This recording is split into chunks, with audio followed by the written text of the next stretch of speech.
a crowd started to gather. The men were chanting in Arabic, Allahu Akbar, Allahu Akbar. And my father and I, as I was holding his hand, were pushed to the front of this crowd. In the center of this crowd was an Arabic woman, dressed just like this, and she was tied up and she was sitting on a box. Next to her was an Arabic man, and he did a traditional Islamic prayer on the floor. And he got up from the floor, and from his side, he pulled out this very long golden sword, and he beheaded the woman. My legs are shaking, and my heart is going fast. And my father said, if you don't listen to the teachings we're instilling in your life, this will happen to you one day.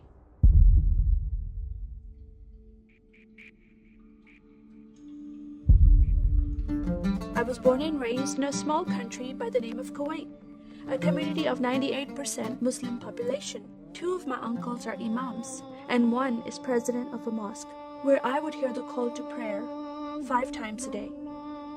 As a Muslim, the word Yahudi, which means Jew, was instilled in me as a bad word, as a cuss word. Yahudis should not exist. They should be killed, and I never thought to question why would I hate them. I never met Jewish people in my life. They never did anything to harm my family. I just hated them. Just the word brought hatred in my heart.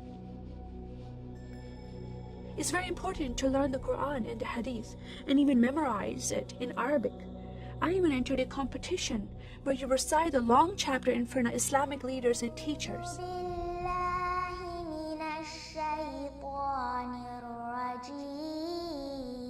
And I came 2nd place. I thought I did a good job. But my father said, no, that's not good enough. Most of my life for me, it was alone, by myself, broken person, in need of love from my family, but I never received it from them. I tried to experience this love from Creator God, from Allah. In my prayer times, I lifted up my hands and I cried out to Allah for help. Please have my father stop beating my mother. Please have my father stop beating me. But no help came. God is not a personable God to Muslims. God doesn't say, I love you. Saddam Hussein forces came in the middle of the night and invaded the small country of Kuwait. And then they came to my city and they destroyed property and they looted people's home and they stole possessions and they killed the men and they raped the women. Then we were granted asylum status to stay in the US. My grandmother suddenly got very sick. She had a heart attack and she went to the hospital. And 2 days later, she passed away.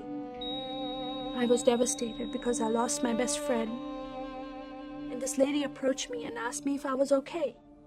And I said, no, Paula, my grandmother died. And I just started to cry again. At that moment, I was hurting so much, only crying helped. And Paula came to me and put her arms around me and she gave me a hug. And then she asked me a question. Would you like to go to church with me?